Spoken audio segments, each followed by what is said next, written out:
On vous parlait cette semaine du burn-out, de cette grosse fatigue qui touche de plus en plus de Français, qui s'usent au travail. Certains ont peut-être trouvé une solution pour décompresser, se donner rendez-vous en groupe pour danser, et pas n'importe quelle danse.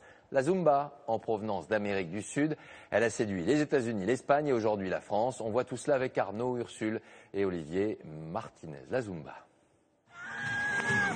Entre faire la fête et faire du sport, elles n'ont pas choisi, elles font les deux en même temps. Musique à fond, chorégraphie rythmée, les Françaises raffolent de la Zumba. En concert géant ou dans une salle de sport, la discipline est devenue incontournable, comme dans ce club de Montpellier. Ce soir-là, une vingtaine de pratiquantes viennent transpirer avec le sourire. On voit pas le temps passer, c'est de la danse, on s'amuse plus que... En fait, on y va vraiment avec plaisir, on se dit pas, bon, on va travailler, on va faire du sport. Non, on va vraiment danser et on se régale, quoi. Et peu importe si la chorégraphie n'est pas toujours respectée.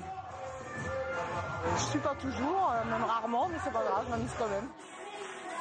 Une autre idée du sport, la Zumba privilégie la dimension festive.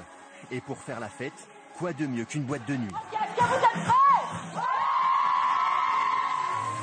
3 fois par semaine, cet établissement parisien se transforme en cours de Zumba. Alix donne des cours depuis 4 ans. Ses élèves, 90% de femmes.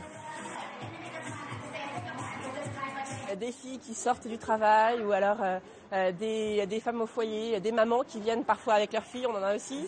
On a même une dame de 78 ans qui vient à la Zumba et qui s'éclate. Donc c'est vraiment accessible à tous.